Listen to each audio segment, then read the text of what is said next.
আপনি যদি একটা high compression high revving single cylinder motorcycle চালান, আপনার ইঞ্জিনটা কনস্ট্যান্টলি হিটের অ্যাগেনস্টে একটা যুদ্ধ লড়ে যাচ্ছে। বেশ কয়েক মাস ধরে আমার সিএফ মোটর 300 অ্যাসেটটা এই যুদ্ধটাতে হেরে যাচ্ছিল। অনেক হেভি ট্রাফিক যদি হয়, যেমন ধানমন্ডি, নিউ মার্কেট, মগবাজার টাইপসের যে জ্যামগুলো হয়, ওগুলোর মধ্যে আমার বাইকটা 105 ডিগ্রি 106 ডিগ্রিতে ইজিলি চলে যেত। আর মেইন সমস্যাটা হচ্ছে, একবার যদি টেম্পারেচার অত উপরে উঠতো, এটা কোনোভাবেই নামতে চাইতো না। তো জ্যাম ক্লিয়ার করে ফ্রি রোডে আসার পরেও দেখতাম আমার ফ্যানটা পাগলের মতো চলতেছে, বাইক যে এক্সট্রা হিট বানাচ্ছে সেটাকে কমানোর চেষ্টা করতেছে। আর প্রতি মাসে আমাকে আমার কুলেন্ট টপ আপ করতে হইতো। কিন্তু এই সমস্যাটার সমাধান আমি করছি, এবং এটা নিয়ে একটা ভিডিও আমি বানাইছিও। এই যে এখন গরমকাল চলতেছে, মাঝে মধ্যে হিট ওয়েভ হয়, এত গরমের মধ্যে আমার বাইক 98 ডিগ্রির উপরে কখনোই ওঠেনি। আর ঢাকার নর্মাল জ্যামে বেশিরভাগ সময় বাইক 95 ডিগ্রি নিচেই থাকে। মজার ব্যাপার হচ্ছে, এই সমস্যাটা অনেক সিএফ মোটর 300 এসআর ইউজারের সাথেই হয়। তো তারা যখন আমার রেজাল্টটা দেখলো, তাদের অনেকেই অবভিয়াসলি হচ্ছে আশ্চর্য হয়ে গেছে। অনেকে আমার কাছে রিচ আউট করছে যে আমি সমস্যাটার সমাধান কিভাবে করছি, এটা তার একটু ডিটেলে যাইতে। সো আজকের ভিডিওর যদিও ওই সাবজেক্ট নিয়ে, কিন্তু এটা মাথায় রাখবেন, আপনার যদি একটা liquid cooled high performance bike থেকে থাকে, এই ভিডিওটা আপনার জন্য অ্যাপ্লিকেবল। ডাজন্ট ম্যাটার এটা কোন সিসির।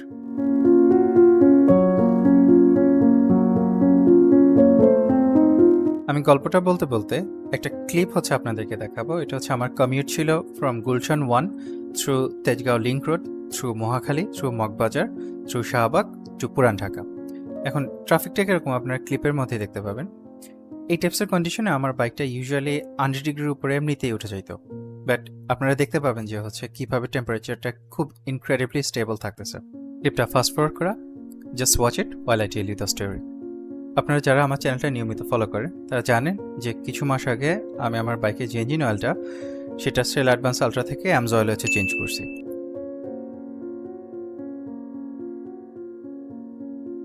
আর অ্যামজ অয়েলের রিভিউটা যারা দেখছেন তারা জানেন কী পরিমাণে হাই কোয়ালিটির এই তেলটা। এই তেলটাতে সুইচ করার পর যেটা হলো, আমার বাইকটা হাই টেম্পারেচার উঠতো, কিন্তু ট্রাফিক জ্যাম ক্লিয়ার করে ফ্রি রোডে চলে আসার পরে টেম্পারেচারটা আবার সুন্দর করে নেমেও যাইতো। ইউজুয়ালি 100 ডিগ্রির আশেপাশেই হচ্ছে থাকতো। কিন্তু তারপর আমি একটা জিনিস নোটিস করলাম যে অ্যামজ অয়েলে চেঞ্জ করার পরেও আমার মান্থলি যে কুলেন্টের টপ আপটা, এটা বন্ধ হইল না। আমার স্টিল হচ্ছে প্রতি মাসেই হচ্ছে একবার কুলেন্ট টপ আপ করতে হইতেছে। এখন এর আগে আমি যেটা ভাবতাম যে এত আনসেফ টেম্পারেচার হচ্ছে বাইকটা চলে যাচ্ছে, তো প্রবাবলি কুলেন্টগুলো ইভ্যাপোরেট হয়ে যাচ্ছে। তাহলে অ্যামজ অয়েলে সুইচ করার পরে যখন টেম্পারেচারগুলো মোটামুটি কন্ট্রোলে আসলো, ইভ্যাপোরেশন রেটটা কমে আসার কথা না? একটা হেলদি সিল্ড কুলিং সিস্টেম একটা ক্লোজ লুপ হিসেবে কাজ করে। তো সময়ের সাথে আপনার যে ফ্লুইড লস যেটা আছে, এটা অলমোস্ট শূন্যের কাছাকাছি হওয়ার কথা। তো মান্থলি যেহেতু আমার টপ আপ লাগতেছে, দ্যাট মিনস ওয়ান থিং, যে আমার সিস্টেমের যে স্ট্রাকচারাল ইন্টিগ্রিটি আছে সেটা কোনোভাবে কম্প্রোমাইজড হয়ে গেছে। তো ডিসিশন নিলাম বাইকটাকে সার্ভিস সেন্টারে নিয়ে যাব, নিয়ে চেক করব। সো চেকের আগে আমি চিন্তা করলাম যে একটু রিসার্চ করে যাই। খুললাম 300 অ্যাসারের ওনার্স ম্যানুয়াল। ওখানে কি লেখা, কি ensure the cool and colour is green. So এই ডেসক্রিপশনটা দেখেন, এটা যে আমার যে বাইকের কুলিং সিস্টেমটা আছে ওইটার স্পেক সম্পর্কে কিচ্ছু বলতেছে না, ইটস ইউজলেস। সো এটা বাদ দিয়ে পরে সার্ভিস ম্যানুয়ালটা হচ্ছে হাতালাম। কুলেন্টের চ্যাপ্টারটা খুলতেই বুঝে গেছি যে ইঞ্জিনিয়াররা 300 অ্যাসারের ইঞ্জিনটা হচ্ছে বানাইছেন, ওনারাই হচ্ছে এটা লিখছেন। এখন 300 অ্যাসারের যে মেটালার্জিটা প্লাস এর যে হোস পাইপ টোসাইপ থেকে শুরু করে রাবার যত সিল গ্যাসকেট যা কিছু আছে, সব কিছুর জন্য হচ্ছে যে টাইপসের কুলেন্ট হচ্ছে কম্পাটিবল, তার মধ্যে আছে organic acid, silicate organic acid, G30, G40 আর G12++। এখন একটা প্রোডাক্টের জন্য যখন ডকুমেন্টেশন আপনি লিখবেন, ওখানে অনেক লোক ইনভলভ থাকে। তো যে লোকটা হচ্ছে ওই কুলেন্ট সেকশনটা লিখছিল ওনার্স ম্যানুয়ালে, যে কিনা বলছে যে সবুজ কালার দেখে হচ্ছে কিনতে হবে, বোঝাই যাচ্ছে যে সে কোনো ইঞ্জিনিয়ার অথবা টেকনিশিয়ান না। দেখেন, কুলেন্ট কিন্তু জাস্ট রং দেওয়া কোনো পানি না। এই কালারের সাথে কুলেন্টের যে ইন্টারনাল কেমিস্ট্রি তার কোনো সম্পর্ক নাই। এখন এই জিনিসটা নিয়ে আমার কুলেন্ট ভিডিওটাতে পুরো ডিটেল হচ্ছে আছে, চাইলে সেটা হচ্ছে দেখে আসতে পারেন। কিন্তু জাস্ট ওখান থেকে ছোট একটা অংশ আমি এখানে টানি। কুলেন্টদেরকে কমনলি 3টা গ্রুপে হচ্ছে ভাগ করা হয়: ইনঅর্গানিক, অর্গানিক আর হাইব্রিড অর্গানিক। এর মধ্যে আবার হচ্ছে সাবটাইপও আছে, যেমন এই যে সিলিকেট অর্গানিক অ্যাসিড, তারপরে G30, G40, G12++ এই টাইপসের জিনিসগুলো। এখন আপনার এই ইঞ্জিনের যে মেটালার্জিটা, সেটা ডিটারমাইন করবে যে কোন টাইপসের কুলেন্ট আপনার ভেহিকেলে ইউজ করতে হবে। এখন এই জায়গাটাই আমার মিস্টেকটা ছিল।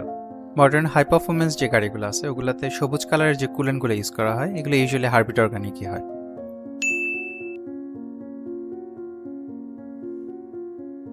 যেহেতু 300 অ্যাসারের ইঞ্জিনটা বেশ মডার্ন, আর এই বাইকটা প্রাইমারিলি ইউএসএ আর ইউরোপিয়ান মার্কেটের জন্য হচ্ছে বানানো। তা আমি ভেবে নিয়েছিলাম যে মনে হয় এই কুলেন্টটা হাইব্রিড অর্গানিকই। আর একটা বাইক বানানোর পরে একটা হট হিউমেড ওয়্যার হাউসে কতদিন পড়েছিল আপনি জানেন না। তো যে কারণে 6 মাস আগে একটা সার্ভিসে গিয়ে আমি করলাম কি, আমার যে এক্সিস্টিং যে কুলেন্ট ছিল ভেতরে সেটা চেঞ্জ করে রেভনলের একটা হাইব্রিড অর্গানিক যে কুলেন্ট আছে সেটাতে চেঞ্জ করলাম। বাট যে সমস্যাগুলোর কথা বললাম এগুলো দেখা দেওয়ার পরে এই যে চেক করে দেখি যে না, এই কুলেন্টটা হচ্ছে কম্পাটিবল না আমার বাইকটার সাথে।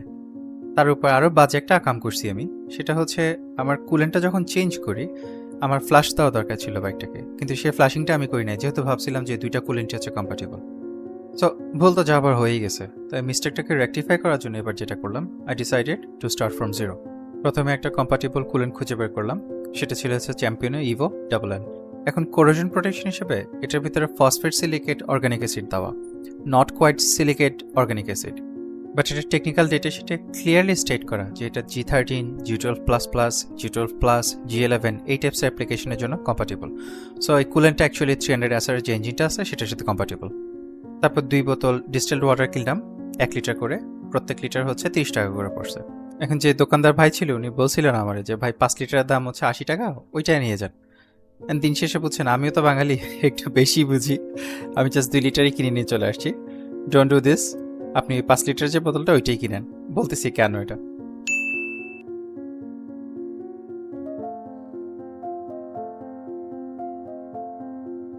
সো এই 2 লিটার ডিস্টিলড ওয়াটার নিয়ে চলে গেলাম টেকনিশিয়ানের কাছে, বললাম যে আমার যে বাইকটা আছে এটার 2বার হচ্ছে ফ্লাশ দিবেন টোটাল, এই 1 লিটার করে 2বার টোটাল সিস্টেমটা ফ্লাশ দিবেন।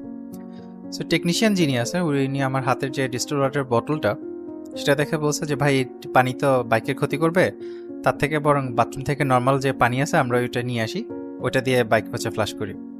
I instantly got the message, instantly বোঝা গেছে ওই ইডিয়েটটা হচ্ছে আমার কনস্ট্যান্ট মনিটরিং রাখতে হবে যাতে আমার বাইকে কোনো ক্ষতি না করতে পারে। সো এই পানি দিয়ে আমরা হচ্ছে টোটাল সিস্টেমটাকে 2বার ফ্লাশ দিলাম। ফ্লাশ দেওয়ার পরেও সেকেন্ড ফ্লাশে দেখতেছি পানিটা সামান্য একটু সবুজ কালার হচ্ছে রয়ে গেছে। সো আর কি আর করা, গিয়ে হচ্ছে আরেক বোতল কিনে নিয়ে আসছি, ওই বোতল দিয়ে পরে লাস্টলি হচ্ছে যখন ফ্লাশ করলাম, ফ্লাশ করার পরে দেখি একদম ক্লিয়ার পানি হচ্ছে বের হয়ে আসছে। তো টোটাল 3 লিটার লাগলো টোটাল সিস্টেমটা হচ্ছে প্রপারলি ফ্লাশ দিতে। এরপরে কুলেন্ট ভরার পরে নেক্সট যে কয়েক সপ্তাহ আছে, কয়েক সপ্তাহ দিয়ে হচ্ছে আমি বাইকের পারফরমেন্স, হিট লেভেল এগুলো হচ্ছে মনিটর করা শুরু করলাম। অ্যান্ড টু বি অনেস্ট এত ভালো রেজাল্ট আসবে এটা আমি নিজেও এক্সপেক্ট করিনি। সো অবভিয়াসলি আমার নেটওয়ার্কে যারা 300 SR ইউজার আছে তারা এই ভিডিওটা রিকোয়েস্ট করার পিছনে আমি কারণটা বুঝতে পারছি।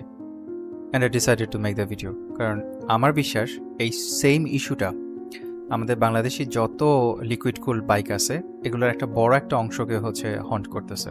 কারণ আমাদের বাংলাদেশিদের মধ্যে কাউকে আমি কখনো কুলেন্ট কম্পাটিবিলিটি নিয়ে কথা বলতে শুনিনি।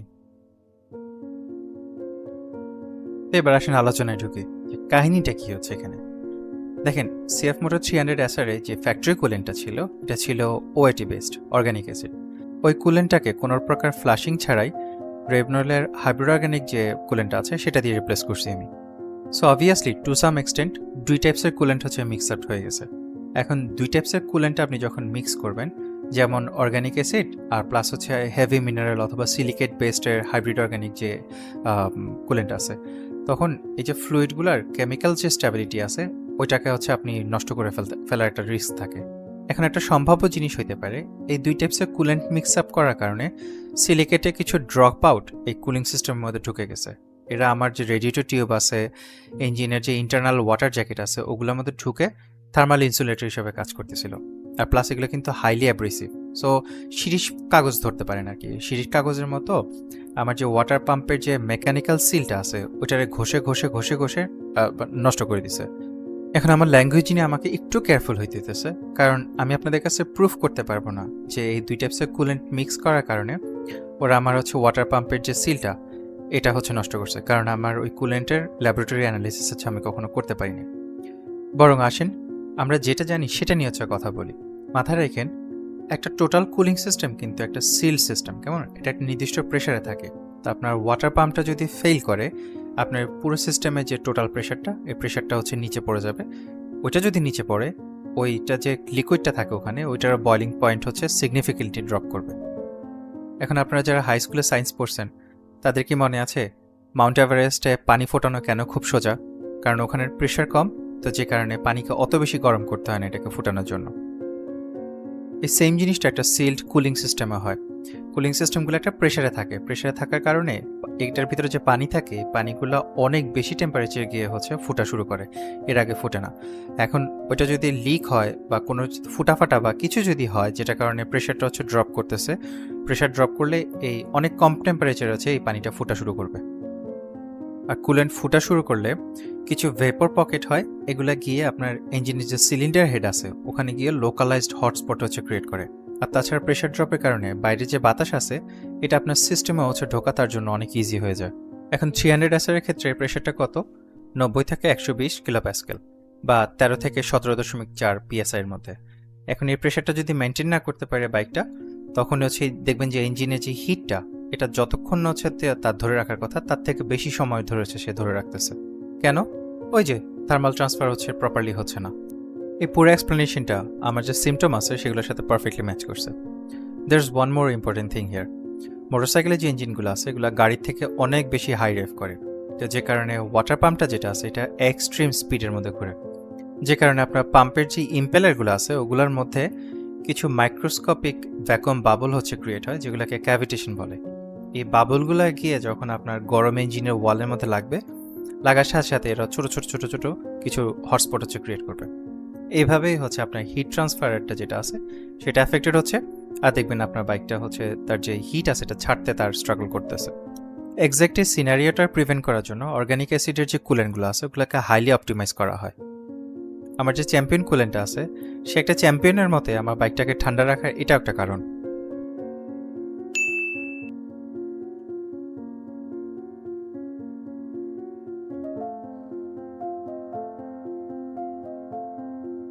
So the biggest lesson here is that engine অয়েলের মতো কুলেন্ট নিয়ে এখনও ব্র্যান্ডগুলো ফাইজলামি শুরু হয় নাই, কারণ এখানে তেমন একটা লাভ নেই। তো যে কারণে একটা কুলেন্ট খুব ভালো আর একটা কুলেন্ট তেমন একটা ভালো না এরকম কোনো ব্যাপার নেই। It's all about compatibility. ওহ, আর একটা সাবলেসন আছে, সেটা নেভার ট্রাস্ট এ বাঙ্গু টেকনিশিয়ান। ওই ইডিয়েটটার কথা শুনে আমি আমার বাইকের মধ্যে যদি ট্যাপ ওয়াটার মানে নর্মাল মিনারেল ওয়াটার ঢুকাইতাম অবস্থা আরও সিভিয়ার হইতো। মডার্ন ইঞ্জিনগুলো খুবই সেন্সিটিভ। আপনি যদি না বুঝেন যে আপনি কি করতেছেন, অ্যাটলিস্ট যে ইঞ্জিনিয়াররা ওই ইঞ্জিনটা বানাইছে তাদের যে অ্যাডভাইসগুলো আছে ওগুলোতে স্টিক করাটাই সবচেয়ে বেস্ট।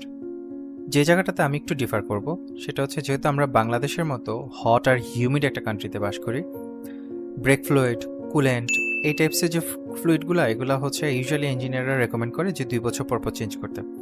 বাট আমি অ্যাডভাইস করবো যে না, ওই যেটা বললাম ময়েশ্চারের কারণে আমাদের এগুলো খুব তাড়াতাড়ি নষ্ট হয়ে যায়।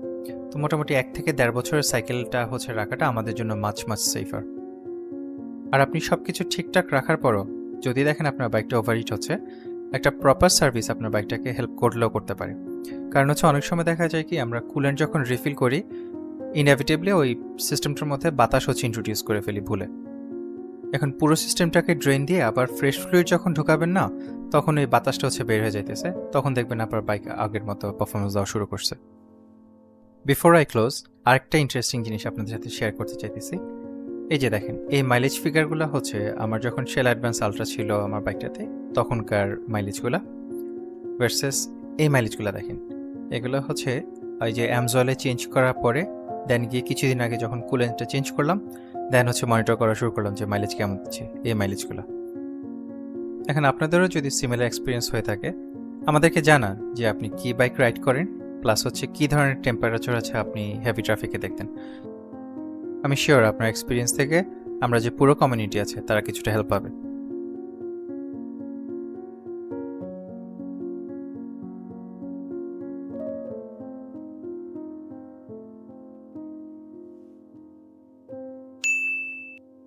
Thanks for watching and I'll see you in the next one.